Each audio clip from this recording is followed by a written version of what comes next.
অমুসলিমদের গির্জায় মন্দিরে বিভিন্ন জায়গায় হামলা করে সাম্প্রদায়িক দাঙ্গা যেন কেউ লাগাইতে না পারে, এই ব্যাপারে 16 কোটি মানুষকে ভূমিকা পালন করতে হবে। অমুসলিম ভাইরা তাদের পূর্ণ অধিকার নিয়ে থাকবে, কারোর উপর যেন কেউ কোনো হামলা না করে, এটা ইসলামে নাই। এখন যে জুলুমের বিরুদ্ধে আপনার আন্দোলন ছিল, সেই জুলুমের তালিকায় যদি আপনিও নাম লেখান, আবার সময় আসবে আপনার বিরুদ্ধে এক শ্রেণীর মানুষ রুখে দাঁড়াবে। সুনির্দিষ্ট দুষ্কৃতিকারী যারা সবচেয়ে বেশি জ্বালাইছে, যারা সবচেয়ে বেশি মানুষ খুন করছে, যারা সবচেয়ে বেশি জুলুম করছে, এদের ক্ষমা হবে না, এদেরকে শরিয়ার আইনে বিচার হবে। ফাতহুন শব্দের অর্থ হচ্ছে বিজয়। ফাতহুন শব্দের অর্থ কি? বিজয়। আল্লাহ পাক বলছেন যে ইন্না ফাতাহনা লাকা ফাতহাম মুবিনা, হে নবী আমি আল্লাহ আপনাকে সুস্পষ্ট বিজয় দান করে দিয়েছি। ফাতহাম মুবিন, পরিষ্কার বিজয়। এটি কখন নাজিল হলো?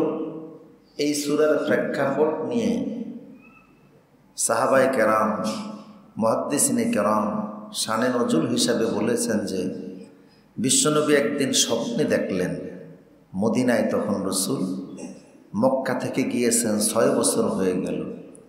এর মধ্যে মদিনায় রসুল আসা তো দূরের কথা, সাহাবীদেরও কারো আসার কোনো পরিবেশ নাই। মক্কা অত্যন্ত উত্তপ্ত গরম এলাকা, মুসলমানদের ছিন্ন সহ্য করতে পারতেছে না। 6টি বছর কেটে গেল চরম কষ্টে, চরম পরিস্থিতির মধ্য দিয়ে। সাহাবায়ে কেরাম নিজের আত্মীয় স্বজনের সাথে সাক্ষাৎ করার কথা বলেও চিন্তা করতে পারেন না। ঠিক এই অবস্থায় রসুল্লাহ মদিনায় একটা স্বপ্ন দেখলেন। স্বপ্নটা হচ্ছে যে আল্লাহ রসুল দেখতেছেন যে তিনি মক্কায় এসেছেন, কাবা শরীফ তাওয়াফ করেছেন, সাফা মারওয়া সাই করেছেন, মাথা মুন্ডন করেছেন, কুরবানির পশু জবাই করেছেন। রসুলের নিয়ম ছিল ফজরের পরে সাহাবায়ে কেরামের কাছে নিজের স্বপ্নের কথা ব্যাখ্যা করতেন, স্বপ্নের কথা জানিয়ে দিতেন। সকালবেলা বিশ্বনবী তার স্বপ্নের কথা বললেন যে আমি স্বপ্ন দেখেছি যে আমি মক্কায় গিয়েছি, উমরা করতেছি। সাহাবায়ে কেরাম বললেন, হে রাসূল আপনার স্বপ্ন শতভাগ সত্য, কারণ শয়তান কখনো নবীদেরকে স্বপ্ন দেখাতে পারে না। শয়তানের ওয়াসওয়াসা থেকে নবীরা পুত পবিত্র। যেহেতু আপনি স্বপ্ন দেখেছেন, এটা 100% সত্য, কাজেই এই স্বপ্ন বাস্তবায়নে আপনি যে প্রস্তুতি নেবেন আমরা আপনার সাথে একমত। তাই হলে স্বপ্ন হলো মক্কায় গিয়ে উমরা করা। কি করা? উমরা করা। এখন এটা বাস্তবায়নের জন্য রসুল বললেন আমি তাহলে মক্কায় যাব। রসুলের সাথে 1400 সাহাবী রেডি হয়ে গেছে। এদের কারো সামরিক প্রস্তুতি ছিল না, সবাই ছিলেন নিরস্ত্র, সাথে শুধু একটা তরবারি, আর সবাই এহরামের কাপড় পরা। সবাই গিয়ে মদিনার মিকাত, যে মসজিদটা বর্তমানে, সেখানে এহরাম বেঁধে মিকাতের এহরামের পরে নামাজ পড়ে রওনা শুরু করলেন। অলরেডি মক্কা থেকে প্রায় 260 কিলোমিটার রাস্তা চলে এসেছেন। কাবা শরীফ ঢুকতে আর মাত্র 13 কিলোমিটার এলাকা বাকি। ঠিক এই অবস্থায় মক্কার লোকেরা যখন শুনল মুহাম্মদ সাল্লাল্লাহু আলাইহি ওয়াসাল্লাম তার বাহিনী আসতেছে, তখন তারা রসুলের মোকাবেলা করার জন্য নানান প্রস্তুতি গ্রহণ করল।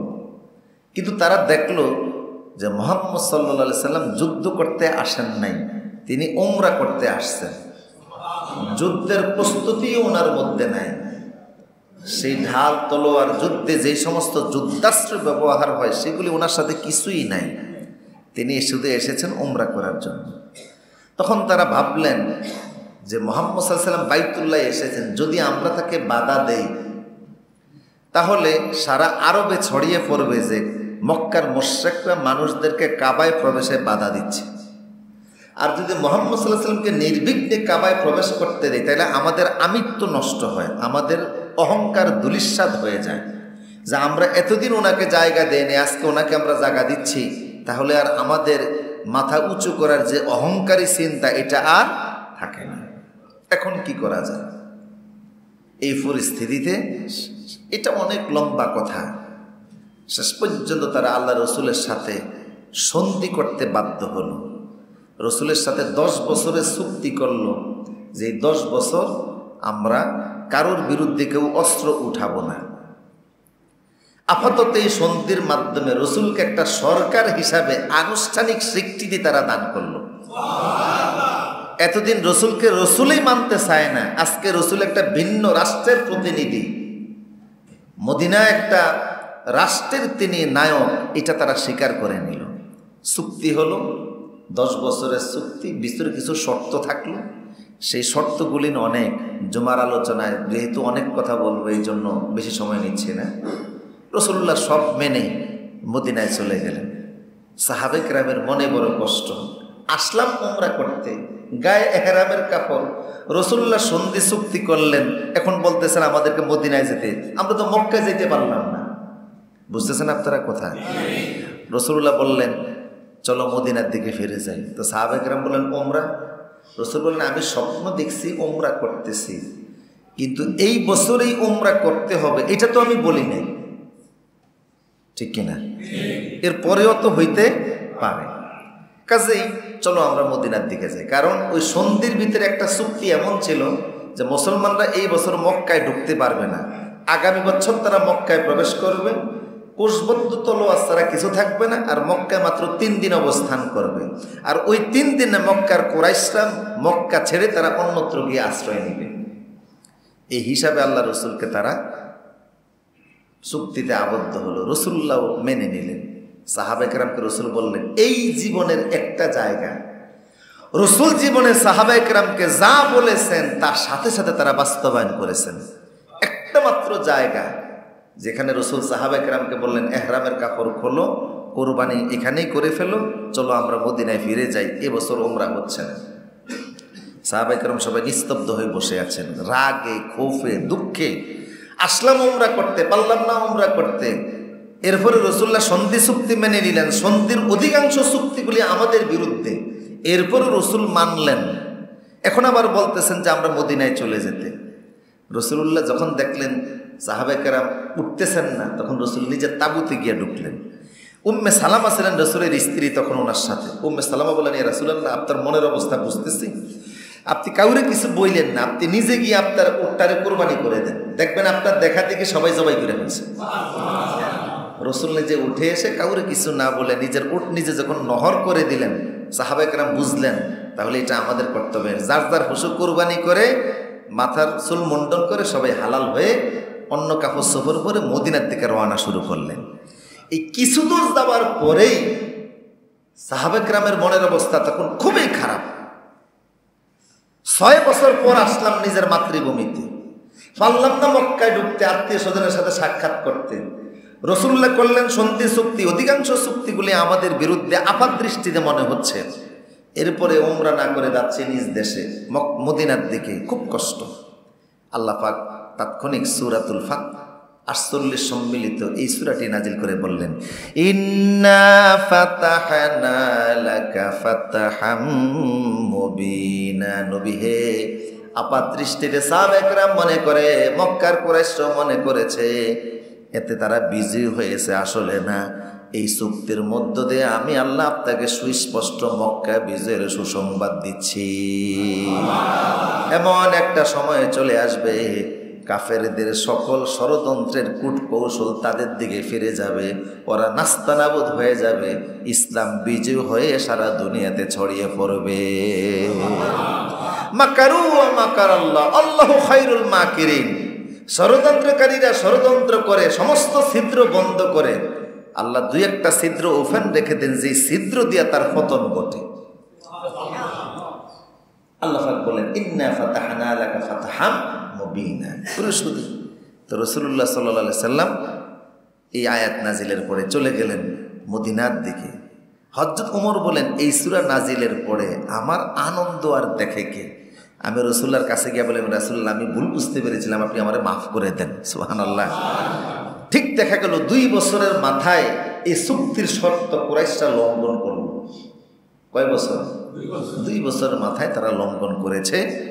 এখন চুক্তি যেহেতু নাই, কাজে মক্কায় এখন আইসা দখল করতে, মক্কা অভিযান করতে কোনো বাধা। আল্লাহ রসুল তখন 10,000 সাহাবী নিয়ে 8ম হিজরি সালে মক্কার দিকে আসতেছেন। এই 10,000 সাহাবী নিয়ে মাত্র মক্কা 3 কিলোমিটার কাছাকাছি আসলেন। ইতিমধ্যে মক্কার লোকেরা জেনে ফেলছে যে মোহাম্মদ আসতেছে বিশাল বড় বাহিনী নিয়ে। তারা প্রস্তুতি নিচ্ছে যে রসুলের মোকাবেলা করবে। কিন্তু রসুলের মোকাবেলা করতে গেলে রসুলের সেনা সদস্য কী পরিমাণ আছে এবং সাপোর্ট তো তাদেরও থাকার দরকার। তো তারা গোয়েন্দা বাহিনী পাঠাইল এশার নামাজের পরে, যে মুসলমানদের সংখ্যা দেখে আসার জন্য। রসুল্লাহ বা সাহাবায়ে কেরামকে বলে দিয়েছেন যে তোমরা এক কাজ করবা, এক একজনে তোমরা চুলা বানাও, আমাদের রান্না বান্নার দরকার, আমরা এখানে 2-3 দিন থাকা লাগবে। তো সাহাবায়ে কেরাম বললো যে হুজুর চুলা কেমন বানাবো? আল্লাহ রসুল বললেন যে আমাদের মিনিমাম 500 লোকের রান্নার জন্য একটা চুলা আমরা বানাই, কিন্তু আজকে 500 চুলার লোকের জন্য যদি আমরা একটা চুলা বানাই 10,000 লোকের জন্য 20টা চুলা লাগে। কিন্তু আমি আজকে বলতেছি এক একজন চুলা বানাই বা 5টা, এটা হলো তোমাদের কাজ, এক একজন চুলা। তাহলে 10,000 সাহাবীর চুলা হয় কয়টা? 50,000 চুলার ভিতরে আগুন জ্বলতেছে। সন্ধ্যার পরে যখন মক্কার গোয়েন্দা বাহিনী প্রধান ওখানে গিয়ে দেখে যে হাজার হাজার চুলার মধ্যে আগুন জ্বলতেছে। উনি এসে আবু সুফিয়ান তৎকালীন কমান্ডার, তাকে বললেন যে খবরদার মুসলমানদের বিরুদ্ধে জেহাদের প্রস্তুতি আপনি নিয়েন না।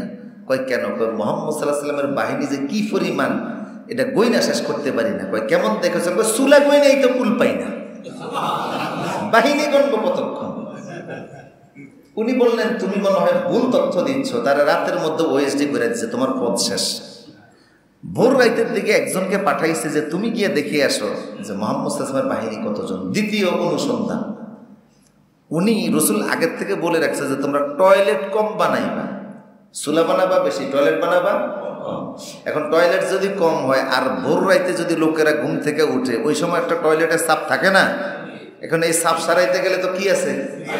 হ্যাঁ রে, সিরিয়াল কাকে বলে? এই সিরিয়াল চলে গেছে ধরেন যে 0.5 কিলোমিটার দূরে। উনি আইসা এই সিরিয়াল দেখাই গেছে বিগড়েয়া।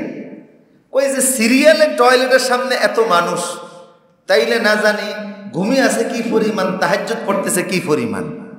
এগিয়ে বললো যে আপনি খামাখা সন্ধ্যা রাইতে লোকটা চাকরি খাইছেন, আমি তো টয়লেটে সিরিয়ালে যারা দাঁড়িয়ে আছে ওদের সংখ্যা গণে এই কুল পাচ্ছি না।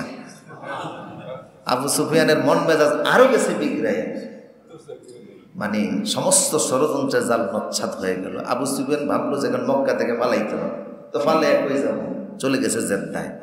তো জেদ্দায় যখন গিয়েছে তখন ভাবলো যে জেদ্দায় তো মোহাম্মদ আইসা ধরতে পারে, তো চলো ভারতে যাই। তো ফালতোল একটা নৌকার মধ্যে উঠা এই এই এই এশিয়া মহাদেশের দিকে আসার জন্য সে রওনা দিছে। কিছু দূর আসার পরে আল্লাহ আবার তুফান শুরু করে দিছে। কি শুরু হয়েছে? আকাশে ঝড় তুফান শুরু হয়েছে। তুফানের চোটে এখন ওই যুগের তো আর টাইটানিক ছিল না, কাঠের বানানো জাহাজ ছিল। এটা যখন নদীতে হেলতেছে আর দুলতেছে, আবু সুফিয়ান তখন কয়েক কাজ করো, আমরা সর আল্লাহর কাছে একটা মুনাজাত দিই। মানে এখন সুফি সাজদে আছে আর কি, বুঝলেন না কথা? মানে মনে হয় যেন এই মাত্র জন্ম নিয়ে পরিচ্ছন্ন পবিত্র এক মানুষ আসছে আর কি। হে আল্লাহ দের এখন মুনাজাত দিই। তো অন্য লোকেরা বললো ঠিক আছে দেন মুনাজাত দেন। তো মুনাজাত দিয়ে বলতেছে আল্লাহ তুমি যে একজন আছে এটা তো বিশ্বাস করি, খামাকা একটু দুষ্টামি করছিলাম, তা আপনি যদি এই তুফান থামাইয়া আমাদেরকে জেদ্দার শক্ত মাটিতে পা রাখার সুযোগ দেন, আমরা সব কালেমা পড়ে মুসলমান হয়ে যাব, আমরা ভালো হয়ে যাব, আর এই দুষ্টামি করবো না। তা আল্লাহ তুফান থামিয়ে দিছে। কিন্তু যখন জেদ্দার শক্ত মাটিতে এসে পা রাখছে, অন্য যারা ছিল কয়ে আচ্ছা ভালো তো হয়েই গেছেন, কালেমাও দেখলাম সাগরের মাঝখানে পড়লেন, তো এখন মোহাম্মদের উম্মত তো হয়েই গেছেন, চলেন মক্কায় যাই। কয় না দেখি একটু পরিস্থিতিটা কি হয়। আল্লাহ পাক তখন নাজিল করলেন ফালাম্মা নাজ্জাহুম ইলাল বাররে ফামিনহুম মুক্তাসিদ। যখন আমি বিপদ দূর করে দিলাম, আবার যেই লাও, বুঝছেন কথা কি বলে, যেই লাও, অর্থাৎ হেদায়েত যদি কপালে না থাকে আপনি জোর কইরাও দিতে পারবেন। যাই হোক, রসুল্লাহ মক্কায় ঢুকলেন। কাবা শরীফের তখন রসুল্লাহ কাবার সামনে গিয়ে হযরত বেলালের মসজিদের ছাদে উঠাই দিলেন, বেলাল আজান দাও। সেই দিনে বেলাল আজান দিলেন। মক্কার মুশরিক নারীরা কয় আহারে এই দৃশ্য দেখার আগে মরার দরকার ছিল, কালো কাকটা এসে আজান দিচ্ছে। রসুল বললেন সে কালো কাক না, জান্নাতীদের নেতা হয়ে যাবে। বেলালের কি বলছে তারা? কালো কাক। বেলাল বললেন যে কালো কাকনি জান্নাতীদের নেতা। সাইয়েদনা বেলাল, রসুল বললেন আলীকে যা তুমি যা চাবিটা নিয়ে আসো, কাবার চাবি। তখন ওসমান ইবনে তলহার কাছে কাবার চাবি থাকতো। হযরতে আলী ওসমান ইবনে তলহার ঘরের দরজার মধ্যে আঘাত করলেন। তিনি বললেন মানফিল বাব, দরজায় কে? আলী বললেন আমি। কেন আরে তুমি আসছে? ওসমান ইবনে তলহা, তুমি কি খবর রাখো না? শুধু আমি নই, আল্লাহ নবী সহকারে 10,000 মুসলমান মক্কায় প্রবেশ করেছে। তলহা বলল, আমাদের নেতারা কোথায়? কয় নেতারা সব জেদ্দা পালাইছে। নেতারা সব আমাদের কথা মোটেও চিন্তা করলো না। বুঝতেছেন এই কথা? আমাদেরকে বাড়ি ঘরে রাইখা গেল, মোটেও চিন্তা করলো না, চলে গেল জেদ্দা। এখন আমার করণীয় কি? তুমি চাবিটা দাও। কি দাও? চাবি দিয়ে দিব। তো আচ্ছা, চাবি আমার মার কাছে চলে গেছে, মার কাছে, মারে চাবি দাও। মা কয় চাবি দেব না। ওসমান ইবনে তলহা বলল, মারে আজকের দিন আর আগের দিন এক জিনিস না, দিন বড় পরিবর্তন হয়ে গেছে রে মা, আজকের তোমার অহংকার কোনো কাজে আসবে না। ঘরে প্রবেশ করো, চাবি দাও। মুহাম্মদ সাল্লাল্লাহু আলাইহি ওয়াসাল্লাম এখন মক্কায়। দৌড়ে মা চাবি দিলেন। চাবি নিয়ে উসমান বলল, আলী তুমি যাও, আমি যাব না। রাসূলুল্লাহ হযরত আলী বললেন, ওসমান রে তুমি ভয় পেও না, মুহাম্মদকে তুমি কি মনে করেছো? ইসলাম কোনোদিন প্রতিশোধের নীতিতে বিশ্বাস করে না, ইসলাম কোনোদিন প্রতিশোধ নেয় না। তুমি কি মনে করেছো? তুমি মনে করছো মুহাম্মদ 13 বছরের সমস্ত প্রতিশোধ আজকে তুলবে? না, তুমি রসুলকে চিনো না। দেখবা রসুল তোমার শুধু ক্ষমা করে দিবে না, হতে পারে কাবা চাবিটাও তোমার হাতে আবার বসাইয়া দেবে। ঠিক তাই দেখা গেল যে উনি আসলেন। রসুল বলেন, ওসমান সেদিনের কথা মনে আছে? 13 বছরের সব কাহিনী মনে আছে। হুজুর বলেন, আজকে তোমার প্রতি আমার কোনো হিংসা বিদ্বেষ নেই, যাও আমি তোমাকে আজকে মাফ করে দিলাম। আলী বললে, ইয়া রাসূলুল্লাহ, কাবার চাবি হাতে থাকা এটা তো শ্রেষ্ঠ মর্যাদার বিষয়, এই চাবিটা আপনি আমারে দেন। আব্বাস ইবনে আব্বাস কয়, আমারে দেন। আব্বাস রাদিয়াল্লাহু বলতেছে, আমাকে দেন। হুজুর বললেন যে না, এই চাবি ওসমান ইবনে তলহার হাতেই থাকবে। তলহা, এই সাইবা গোত্রের লোকেরা কিয়ামত পর্যন্ত এই চাবিকে বহন করবে। কি পর্যন্ত? কিয়ামত পর্যন্ত তারা এই চাবিকে বহন করবে। তোমাদের কাছ থেকে এই চাবি পৃথিবীর কেউ নিতে পারবে না। যদি কেউ তোমাদের কাছ থেকে এই চাবি নিতে চায়, সে জালিম হিসাবে গণ্য হবে। আজও দেখা যাচ্ছে পৃথিবীতে যত মানুষ এখনো কাবা শরীফের এই দরজা যখন খুলতে যায়, কাবা সৌদির বাচ্চারা ওসমান ইবনে তলহার লোকদেরকে ডাকে এবং তাদের একজনের মৃত্যু হয়ে গেলে আরেকজনের হাতে চাবি যায়। এইভাবে করে 109তম বংশধর গত কিছুদিন আগে ইন্তেকাল করেছে। এখন 110তম বংশধরদের হাতে কাবার চাবিটা আছে। সুবহানাল্লাহ বলবেন না? আমার প্রিয় সুধী, এই হলো রাসূলুল্লাহর বিধান। আল্লাহ রসুল সাল্লাল্লাহু আলাইহি সাল্লাম এইভাবে করে শান্তি প্রতিষ্ঠা করলেন। এরপরে এখন মক্কার লোকেরা রাসূলুল্লাহর কাছে একত্রিত হয়েছে যে মুহাম্মদ সাল্লাল্লাহু আলাইহি সাল্লাম, আজকে তো মক্কার চাবিকাঠি সব আপনার হাতে, আপনার কাছ থেকে আমরা কি আচরণ আশা করতে পারি? রসুল বললেন, হ্যাঁ, তোমরা আমার কাছে কি চাও? কয়, আপনি একজন ভালো মানুষ, দিনদার মানুষ, মুত্তাকি মানুষ, ভালো বাবার মা সন্তান, ভালো দাদার নাতি। রাসূলুল্লাহ বললেন, শোনো, আজকে আমি তোমাদের পরিস্থিতি বুঝতে পেরেছি। আমি আল্লাহর নবী মুহাম্মদ সাল্লাল্লাহু আলাইহি ওয়াসাল্লাম তোমাদের জন্য ঘোষণা করতেছি, শোনো, আমি পৃথিবীতে আসছি আল্লাহর দ্বীনকে প্রতিষ্ঠা করার জন্য, মানুষ হত্যার জন্য আমি আসি নাই, ধ্বংস করার জন্য আসি নাই, মানুষের বাড়ি ঘরে আগুন দেওয়ার জন্য আমি আসি নাই, কারোর ক্ষতি করার জন্য আসি নাই। 13 বছর তোমরা আমার যে নির্যাতন করেছো, যে অত্যাচার জুলুম করেছো, ঠিক মতো আমার বাড়ি ঘরে ঘুমাতে দেওয়া নাই। আমার সাহাবে কেরামের এমন কোনো দিন ছিল না যে কান্নার আওয়াজ তাদের কাছ থেকে আমি শুনি নাই। প্রতিটা দিন ছিল আমাদের বড় নির্মম। কিন্তু আমি মুহাম্মদ সাল্লাল্লাহু আলাইহি সাল্লাম ঘোষণা করলাম, সাইয়্যিদানা ইউসুফ আলাইহিস সালাম তার ভাইদের সাথে যে আচরণ করেছিলেন, আমিও তোমাদের সঙ্গে সে আচরণের ঘোষণা দিলাম। ইউসুফ আলাইহিস সালাম কি আচরণ করছিলেন? ইউসুফ আলাইহিস সালাম তিনি নিজে, ভাইরা ওনাকে ধরে, 17 বছর বয়সের একটা ছেলেরে ধরে 10-12 জন লোক মিলে কুয়ার মধ্যে ফেলে দিছে। জানা আছে না আপনাদের? কোথায় ফেলছে? 10-12 জন লোক যদি একটা লোকের ধরে, তার পরিস্থিতিটা কি হয়? কুয়ার ভিতরে ফেলে দিয়েছে। কুয়ার ভিতরে যখন তিনি যাচ্ছেন, কত অনুনয় বিনয় করেছেন, কিন্তু ভাইদের কানে আওয়াজ যায়নি। এরপরে ভাইরা বাবার কাছে এসে কুয়াতে যে ফেলে দিয়ে আসছে এই মিথ, এটাকে বাবার কাছে তারা সাধু সাজার জন্য যত নাটক সাজানোর দরকার সবগুলি তারা সাজাইছে। ওনার রক্ত মাখা, ওনার জামার ভিতরে ছাগল জবাই করে রক্ত লাগিয়ে নিয়ে গেছে, কাঁদতে কাঁদতে বাবার কাছে গেছে, মিথ্যা কথা অনেকভাবে বলছে, বাঘে খাইছে বলছে, সবগুলি কি মিথ্যা। কিন্তু এই কুয়ার ভিতর দিয়েই যেন ইউসুফ নবীর পরবর্তী, ওরা মনে করছে এটা একটা মরণ কুয়া, কিন্তু এটাই যে ছিল ওনার বাদশাহীর মস্তদে উঠার রাস্তা, এটা তো বাইরা জানতো না। বেশ কিছু বছরের ব্যবধানে ইউসুফ আলাইহিস সালাম কুয়া থেকে উঠলেন, মিশরে গেলেন, মিশরের রাষ্ট্রপ্রধান তিনি হলেন, এবং তখন সারা পৃথিবীতে দুর্ভিক্ষ দেখা দিল মিশর সহ। তিনি স্বপ্নের মাধ্যমে প্রাপ্ত হইয়া খাদ্য সংরক্ষণ করছিলেন, যে এখন অনেক খাদ্য হবে, কিছু খাবো কিছু রাখবো, পরবর্তী 7 বছর দুর্ভিক্ষ দেখা দেবে, এখনকার জমাকৃত খাবারটা আমরা ওই সময় যেন খাইতে পারি। যে খাবারগুলি তিনি রেখে দিলেন, যখন দুর্ভিক্ষ শুরু হলো তখন নিজের দেশের লোকদেরকে রাষ্ট্রীয় কোষাগার থেকে খাবার দিতে লাগলেন। আশেপাশের লোকেরাও খাবার আনার জন্য মিশরে গেল, সাথে ওনার বাইরেও গেল। উনি ওনার বাইদেরকে দেখে চিনলেন, কিন্তু বাইরে ওনারে দেখে চিনতে পারেনি। 3 বার ওনার বাইরে ওনার কাছে গেছে খাবার আনার জন্য। কি আনার জন্য? শেষবারে যখন গেছে, গিয়ে দেখে উনি ইউসুফ আলাইহিস সালাম দেখলেন যে চেহারাটা বলি। তারা ইউসুফকে দেখে চিনতে পারে না, দাড়ি টাড়ি মুখে ছিল, অনেক সুন্দর, তো এই জন্য ওনারা চিনতে পারে নাই।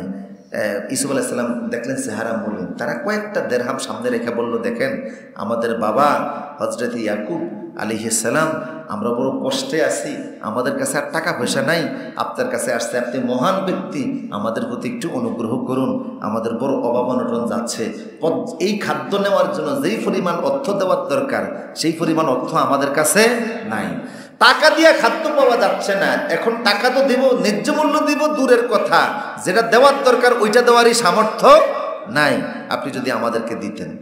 ইউসুফ আলাইহিস সালাম তখন বললেন, ক্বালা হাল আলিমতুম মা ফাআলতুম বিইউসুফা ওয়া আখিহি, আচ্ছা তোমরা কি ইউসুফকে জানো যে ইউসুফ এবং তার ভাইয়ের সাথে তোমরা কি ব্যবহার করছিলে? এই তাদের ব্রেন খুলল। তারা তখন বলল, ক্বালু আ ইন্নাকা লা আনতা ইউসুফা, আরে তুমি কি সেই ইউসুফ? আল্লাহু আকবার। ক্বালা আনা ইউসুফ ওয়া হাযা আখি, ইউসুফ আলাইহিস সালাম বললেন, হ্যাঁ আমি সেই ইউসুফ, এটা হলো আমার ভাই, তোমরা আমাদেরকে কুয়ার ভিতরে ফেলে দিয়েছো, আমাকে মনে করছো আমি শেষ। কদ মান্নাল্লাহু আলাইনা, কিন্তু আল্লাহ সুবহানাহু ওয়া তাআলা আমার প্রতি এমন দয়া করেছেন, কুয়া থেকে উঠাইয়া মিশরের বাদশাহী আমারে দান করে দিয়েছেন, আর তোমাদেরকে ভিক্ষুক বানায় আমার সামনে এনে দাঁড় করিয়ে দিয়েছে। এটা কেন করছো জানো? ওমাই ইয়াত্তাকি ওয়া ইয়াসবির ফাইন্নাল্লাহা লা ইউদিউ আজরাল মুহসিনিন, যে ব্যক্তি ধৈর্য ধারণ করে, কি করে? ধৈর্য ধারণ করে আর আল্লাহরে ভয় করে, ফলাফল নিজে কিন্তু আল্লাহ তারাই দান করে। ইউসুফ আলাইহিস সালামের বাইরে এখন বলল, ইউসুফ কি বলবো, লজ্জার কথা, আমরা কি অপরাধী? এখন তুমি ভাই হিসাবে সব আজকে তোমার হাতে, ক্ষমতা, অর্থ, টাকা পয়সা, দ্বন্দ্ব তোমার হাতে, আর আমরা ভিখারি, তুমি এখন আমাদের সাথে যা খুশি তাই করতে পারো। ইউসুফ আলাইহিস সালাম এটা স্মরণও করাইলেন না যে তোমরা তো আমার সাথে এই ব্যবহার করছিলে, এইটাও বললেন না। মহানুভবতার সর্বোচ্চতা নিয়ে তিনি বললেন, লা তাসরিবা আলাইকুমুল ইয়াউম, আজকে তোমাদের প্রতি আমার কোনো অভিযোগ নাই। কি নাই? কিন্তু আমরা কি করলাম? কি তাণ্ডবটা চালাইলাম দেশব্যাপী? কি হলো? কেন আগুন দিলেন? কারা দিল আগুন? রাষ্ট্রের সম্পদগুলি কেন নষ্ট করলেন? বিভিন্ন জায়গায়, দোকানপাটে, বাড়ি ঘরে, অফিস আদালতে, থানায়, বিভিন্ন জায়গায় কেন হামলা করলেন? এই জুলুমগুলি কেন করলেন? আপনি কি জানান দিলেন? যে আপনি বুঝলাম যে জুলুমের বিরুদ্ধে আপনার আন্দোলন ছিল, এখন আপনি কোন খাতায় নাম লেখাইলেন? তাইলে আপনিও যদি সেই একই জুলুমের খাতায় নাম লেখান, তাইলে তো উভয় বরাবর হয়ে গেলেন। কথা বুঝতেছেন কি না? এটা কি উচিত হয়েছে? এই রাষ্ট্রের সম্পদ তো আমাদেরই সম্পদ। হ্যাঁ, বৈষম্য বিরোধী ছাত্র আন্দোলন, ছেলেগুলি যে আন্দোলন করেছিল, আহারে আমাদের কলিজার টুকরা সন্তানরা, আমিও তো পেশায় একজন টিচার, বাচ্চাগুলি যখন শোষিত হচ্ছিল, ছোট্ট ছোট্ট বাচ্চাদের ব্রেনে ঢুকছে যে না, এই বৈষম্যের বিরুদ্ধে রুখে দাঁড়ানো দরকার। তারা রাস্তায় নামছে, আপামর জনতা তাদেরকে সাপোর্ট দিছে, ঠিক কিনা বলেন? জনসাধারণ তাদেরকে সাপোর্ট দিছে। এদের ভিতর থেকে যারা মারা গেছে, মুগ্ধর কথা আমি 2 দিন ঘুমাতে পারিনি। পানি লাগবে, পানি বলতেছিল ছেলেটা। কি নিষ্পাপ, কি সুন্দর, কি মহান, কি মেধাবী! আবু সাঈদ এই দেশের বীর শ্রেষ্ঠ, বুক ফেটে দিয়েছে। কি করে তারে গুলি করা হলো? ছোট্ট ছোট্ট বাচ্চা, বাবা দাঁড়িয়ে আছে বিল্ডিং এর উপরে, সন্তান কোলে নিয়ে বাবার কোলে সন্তানটা শেষ।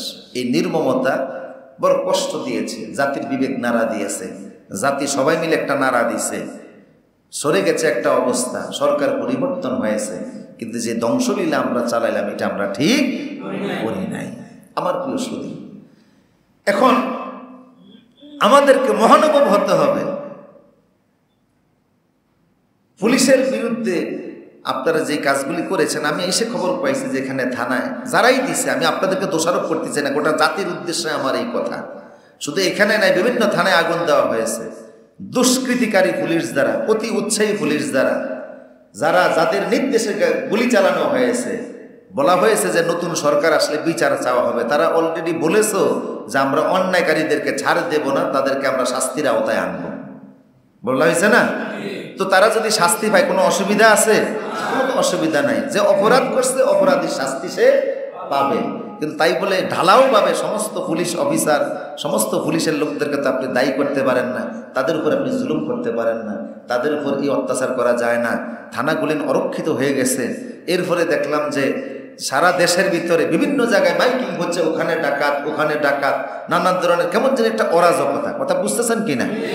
এর ফলে দেখলাম ছেলেরা রাস্তায় নামলো, অনেক আলেমদেরকে দেখছি আলহামদুলিল্লাহ দেশ গঠনে ভূমিকা রাখছে, তারা মন্দির পাহারা দিয়েছে, বিভিন্ন অমুসলিমদের সংখ্যালঘু ভাইদের স্থাপনাগুলি পাহারা দিয়েছে। জায়গায় জায়গায় গিয়ে তারা বলতেছে যে এগুলি রসুল্লাহ বলছেন সংখ্যাগরিষ্ঠ মুসলিম এলাকায় সংখ্যালঘু অমুসলিম যারা, তারা আমানত, এই আমানতের যারা খেয়ানত করবে আমি মুহাম্মদ সাল্লাল্লাহু আলাইহি ওয়াসাল্লাম কিয়ামতে তাদের বিরুদ্ধে আল্লাহ দরবারে মামলা দায়ের করব। এই দেশে সরকার আসছে, সরকার যাবে, এই জন্য তো কোনো হিন্দু ভাইরা, খ্রিস্টান ভাইরা, বৌদ্ধ ভাইরা দায়ী না, তাদের উপর হামলা করার অধিকার আপনার নাই, ইসলাম আপনাকে অনুমতি দেয় না, ঠিক কিনা বলেন? ইসলামী রাষ্ট্রে, ইসলামী অনুশাসনে, ইসলামী ভাবধারায় অমুসলিমরা তাদের সর্বোচ্চ নিরাপত্তা নিয়ে তাদের ধর্মীয় উৎসব পালন করে, এতে কোনো ইসলামের আপত্তি ছিল না। সিরিয়াতে যখন সাহাবায়ে কেরাম গেলেন, তখন খ্রিস্টানরা সাহাবায়ে কেরামের চেহারা সুরত দেখে বলছিল, আরে ঈসা আলাইহিস সালাম যে বলছিলেন ইয়া আইয়ুহাল্লাযিনা আমানু কুনু আনসারাল্লাহ কামা ক্বালা ঈসা ইবনে মারইয়াম লিল হাওয়ারিয়িনা মান আনসারি ইলাল্লাহ ক্বালাল হাওয়ারিয়ুনা নাহনু আনসারুল্লাহ। ঈসা নবী বলছিলেন যে আজকে আমার অনুসারী হাওয়ারি কারা হবে, সেই হাওয়ারিদের চেহারা সুরত দেখে যেমন মনে হয়েছিল, আজকে মুহাম্মদ সাল্লাল্লাহু আলাইহি ওয়াসাল্লামের সাহাবীদের চেহারা সুরত দেখে তাই মনে হচ্ছে। ইসলামী রাষ্ট্রের সীমানা যখন ইরাক পৌঁছে গেল, তখন মুসলমান সেনারা ইরাকের সীমান্ত পাহারা দিতে লাগলেন। সেই সীমান্ত পাহারা দিতে গিয়ে দেখা গেল যে যখন ইসলাম পরিপূর্ণ বিজয় হয়ে গেল, তখন সাহাবায়ে কেরাম ওই এলাকা থেকে চলে আসতেছেন। ইহুদি খ্রিস্টান হিন্দুরা তখন মুসলমান সাহাবীদেরকে রিকোয়েস্ট করলো যে আপনারা আমাদের এলাকায় থাকেন, আপনারা যতদিন ছিলেন আমরা ভালো ছিলাম, এটা হতে দেওয়া যাবে না। অমুসলিমদের স্থাপনালয়ে, অমুসলিমদের গির্জায়, মন্দিরে, বিভিন্ন জায়গায় হামলা করে সাম্প্রদায়িক দাঙ্গা যেন কেউ লাগাইতে না পারে, এই ব্যাপারে 16 কোটি মানুষকে ভূমিকা পালন করতে হবে, ঠিক কিনা বলেন? আমরা সহমর্মিতার সাথে, শান্তির সাথে দেশে বসবাস করতে চাই। অমুসলিম ভাইরা তাদের পূর্ণ অধিকার নিয়ে থাকবে, কারোর উপর যেন কেউ কোনো হামলা না করে, এটা ইসলামে নাই। শুধু অমুসলিম না, উনি আওয়ামী লীগ করতো, উনি জাতীয় পার্টি করতো, উনি জামাত ইসলামী করে, উনি বিএনপি করে, উনি জাসদ করে, উনি বাসদ করে, উনি তো আপনার ভাই, উনি তো আপনার এলাকার মানুষ। দিন শেষে তো একই সাথে আপনি সাক্ষাৎ করবেন। নবীদের সুন্নত যদি আপনি, ইউসুফ নবী যদি তার আপন ভাইদেরকে ক্ষমা করে দিতে পারে, আপনারও তো ক্ষমা করা উচিত, কথা বলেন ঠিক কিনা? এটাই তো নবীদের আদর্শ, এটাই তো নবীদের চরিত্র। ক্ষমা করে দেন, আপনি মহান হয়ে যাবেন। এখন যে জুলুমের বিরুদ্ধে আপনার আন্দোলন ছিল, সেই জুলুমের তালিকায় যদি আপনিও নাম লেখান, আবার সময় আসবে আপনার বিরুদ্ধে এক শ্রেণীর মানুষ রুখে দাঁড়াবে। কথাকে বুঝে আসছে? এই জন্য কোনো জুলুম যেন না চলে, আপনি ক্ষমা করে দেন, আপনি শান্তির পরিবেশ তৈরি করেন। যাই হোক, আমার কথাগুলি কি বুঝে আসছে না আপনাদের? এই জন্য আমরা শান্তি চাই, আমরা অশান্তি চাই না। ইউসুফ আলাইহিস সালাম বললেন, ভাইরা আমি তোমাদেরকে মাফ করে দিলাম, যাও, ইয়াগফিরুল্লাহু লাকুম, আল্লাহ আজকে তোমাদেরকে মাফ করে দেন। অহুয়া আরহামুর রাহিমিন, তিনি হলেন সবচেয়ে বড় দয়াশীল। সুবহানাল্লাহ। রাসূলুল্লাহ মক্কা বিজয়ের সময় বললেন, শোনো, আমি তোমাদেরকে মাফ করে দিলাম, কারোর বিরুদ্ধে আমার কোনো অভিযোগ নেই, তবে সুনির্দিষ্ট দুষ্কৃতিকারী যারা, এদের সংখ্যা হলো প্রায় 11 জন। কতজন? 11 জন সুনির্দিষ্ট দুষ্কৃতি দুর্নীতিকারী, যারা সবচেয়ে বেশি জ্বালাইছে, যারা সবচেয়ে বেশি মানুষ খুন করছে, যারা সবচেয়ে বেশি জুলুম করছে, এদের ক্ষমা হবে না, এদেরকে শরিয়ার আইনে বিচার হবে। কথা বুঝতেছেন কিনা? সুতরাং রাষ্ট্রীয় আইনে যদি এইরকম চিহ্নিত অপরাধীদের বিচার হয় তাতেই তো আমরা খুশি। এটা এই জন্য যেন ভবিষ্যতে কেউ এই ধরনের পথ অবলম্বন করতে, স্বৈরাচারের খাতায় যেন কোনো নাম বসাইতে না পারে, এই জন্য এটা করা উচিত। আমার প্রিয় সহোদর, রাসূলুল্লাহ বলেন, আমি তোমাদের কাজকে মাফ করে দিলাম, কারোর বিরুদ্ধে আমার কোনো অভিযোগ, কিন্তু শাস্তির আওতায় আসবে কয়জন? 11 জনের রাসূলের নাম ঘোষণা করলেন, যারা কাবার খিলাফ করে থাকলো সেখানে গিয়ে এদেরকে তোমরা শাস্তির আওতায় নিয়ে আসবা। আমার প্রিয় সুদী, শেষ হয়ে গেল অভিযান, মক্কা বিজয় হয়ে গেল। এবার আল্লাহ পাক বললেন, হুয়াল্লাযী আরসালা রাসূলাহু বিল হুদা ওয়া দীনিল হক লিইয়ুযহিরাহু আলাদ দীনি কুল্লিহি ওয়া কাফা বিল্লাহি শাহীদা। আল্লাহ তার রাসূলকে পাঠিয়েছেন দ্বীনে হক সহকারে, সত্য দিন সহকারে, যেন তিনি সমস্ত দিনের উপরে ইসলাম ধর্মকে বিজয়ী করে দিতে পারে। সুবহানাল্লাহ। আমার প্রিয় সুদী, বিজয় যখন এসে গেল, যারা বিজয়ী হয় তাদের ভূমিকাটা কেমন হবে? আত্মগর্বিত হয়ে অহংকারে তারা মত্ত হবে না যে আমরা অমুকের দূর করে দিয়েছি, অমুকের বাড়ি করে আগুন দিয়েছি, অমুকের বাড়িতে আসতে দেয় না, ঘরে আসতে দেয় নাই, এমন অবস্থা আমরা করে রেখে দিয়েছি, আমরা অনেক বীর বাহাদুর, অনেক কিছু। এটা মুসলমানের চরিত্র না। আল্লাহ বললেন, তোমরা যখন কোনো জুলুমের বিরুদ্ধে অবস্থান নিবা, তখন যদি জুলুম দূর হয়ে যায়, তোমরা যদি বিজয়ী হয়ে যাও, তোমাদের ভূমিকাটা হবে, পড়েন আমার সাথে, ইযা জাআ নাসরুল্লাহি ওয়াল ফাত ওয়া রাআইতান নাসা ইয়াদখুলুনা ফি দীনিল্লাহি আফওয়াজা ফাসাব্বিহ বিহামদি রাব্বিকা ওয়াস্তাগফিরহু ইন্নাহু কানা তাওয়াবা। যখন আল্লাহর সাহায্য আসবে, ইযা জাআ নাসরুল্লাহ ওয়াল ফাত, এবং বিজয় আসবে, ওরাইতান না, হে নবী আপনি দেখবেন একজন দুইজন না, দলে দলে হাজার হাজার মানুষ ইসলামে প্রবেশ করতেছে। ফাসাব্বিহ, এখন এই বিজয় দেখে আত্ম অহমিকা করা যাবে না, মুজে ফেটে পড়া যাবে না। কি করবেন? ফাসাব্বিহ বিহামদি রাব্বিকা ওয়াস্তাগফিরহু, আল্লাহর শুকরিয়া আদায় করেন, আল্লাহর প্রশংসা করেন, আল্লাহর গুণ কীর্তন করেন, আল্লাহ তাসবিহ পড়েন। কেন? আপনার ক্ষমতায় আপনি এটা করতে পারেন নাই, আমি আল্লাহ যদি সাহায্য না করতাম। কথা বলেন ঠিক কিনা? সাহায্যটা কার পক্ষ থেকে? আপনার ক্ষমতায়, আপনার পাওয়ারে, আপনার শক্তিতে, আপনার স্টুডেন্ট পাওয়ারে না, সাহায্যটা কার? আল্লাহর পক্ষ থেকে। এটা আপনার পক্ষে সম্ভব না। আমি আল্লাহ সাহায্য করতে বিদায় হয়েছে, আল্লাহ সাহায্য না করলে হয় নাই। আমার প্রিয় সুদী, আমি আবারও বলছি, ব্যক্তিগতভাবে আপনার একটা রাজনৈতিক পরিচয় থাকতেই পারে, অমুক অমুক দলের এটা, তমুক দলের এটা, কিন্তু বেপরোয়া হবেন না, বেগতিক জীবন যাপন করবেন না। কোরআন বারবার স্মরণ করে দিয়েছে, ফাআতাবিরু ইয়া উলিল আবসার, তোমরা অতীত থেকে শিক্ষা নাও, অতীত থেকে শিক্ষা নাও। অতীত থেকে যারা শিক্ষা না নেয় তাদের দেখা গেছে যে কখনো রাজকীয় জীবন, কখনো ফকিন্নির জীবন। কথা বলেন ঠিক কিনা? কখনো খুব আরামায়েশের জীবন, কখনো ফেরারি আসামির মতো জীবন। এমন জীবন আপনি কেন চাইতে যাবেন? আপনি এক অবস্থায় থাকেন, কারোর প্রতি যদি আপনি জুলুম না করেন, আপনার প্রতিও জুলুম করা হবে না। এই বেপরোয়া হওয়া যাবে না। দেশে যে একদিন আব্দুল কাইয়ুম বলেছেন, ইমাম আব্দুল জাওজি বলেছেন, একদিন একটা রাত একটা সরকার কোনো দেশে না থাকা 60 বছর পিছিয়ে যাওয়া। কত বছর? 60 বছর পিছিয়ে যাওয়া। সরকার পুরি হওয়ার আরো আগেই দরকার ছিল। যে 2-3টা দিন চলে গেল, এতে আমরা যদি একটা রাতের যদি 60 বছর বলি, তাহলে 360, 180 বছর পিছিয়ে যাওয়া, 180 বছর পিছিয়ে যাওয়া। আগের যুগের আলেমদের এই কথাগুলি অনেক গভীরতা সম্পন্ন কথা, অনেক গভীরতা। একটা রাত কোনো সরকার না থাকা, 60 বছর পিছিয়ে যাওয়া। কাজেই আরো আগে হওয়ার দরকার ছিল। যেই আসবে, যেই আসুক, আমরা সবার কাছ থেকে ভালো কিছু আশা করি। আমরা দুর্নীতি মুক্ত সমাজ চাই, আমরা সুদ মুক্ত সমাজ চাই, ঘুষ মুক্ত দেশ চাই, অন্যায় জুলুম মুক্ত সমাজ চাই। কথা বলেন ঠিক কিনা? এখন যারাই জুলুমের খাতায় নাম লেখাবে, অতীত থেকে একই পরিণতি তাদের হবে, এতে কোনো সন্দেহ নাই। সুতরাং আমরা এটা চাই, মসজিদগুলি আমরা যেন কথা বলার স্বাধীনতা পাই। আমরা কারোর পক্ষে না, আমাদের কাছে সবাই দোয়া চায়। আমরা আওয়ামী লীগ, বিএনপি যে ফাটি করতে পারে সবার কল্যাণ চাই, কারোর অকল্যাণ চাই না, কারোর আমরা ক্ষতি চাই না। বাড়ি ঘরে যে আগুনগুলি দেওয়া হয়েছে, যে হামলা করা হয়েছে, আমরা এটা তীব্র নিন্দা জানাচ্ছি। এটা ঠিক করেন নাই। ব্যক্তিতে আসবে। এই দেশে আওয়ামী লীগ যারা করে তাদের হাজার হাজার লক্ষ লক্ষ নেতা কর্মী আছে, বিএনপির আছে, সবাই এই দেশের নাগরিক, এই দেশে বসবাস করবে। শত্রুতা ভুলে যাবেন, ক্ষমার দৃষ্টিতে দেখার চেষ্টা করবেন, অগ্নিপাত করবেন না। নতুন সরকারের কাছে আহ্বান জানাবেন। আমাদের সাধারণ মানুষের চাহিদা কি? আমরা চাই দ্রব্যমূল্যের একটু নিয়ন্ত্রণ। কথা বলেন ঠিক কিনা? আপনি দেখছেন না গত দুদিনে জিনিসপত্রের দাম কমছে না? সিন্ডিকেট কমে গেছে। আমি সদরঘাট থেকে আসতেছি, সদরঘাটে সিএনজি ড্রাইভাররা বের হতে গেলে তাদের 20 টাকা করে দেওয়া লাগতো, মোটর সাইকেল 10 টাকা দেওয়া লাগতো। আজকে দেখি কেউ নাই, মাশাআল্লাহ। এই দুর্বৃত্তেন যেন আবার না বসে, কথা বুঝতেছেন কিনা? জায়গায় জায়গায় সাদাবাজি মাস্তানি যেন না বসে, কেউ যেন এসে জগদ্দল পাথর হয়ে না বসে। এই তো আমাদের চাহিদা। অন্য কোনো চাহিদা আছে নাকি? অন্য কোনো চাহিদা নাই।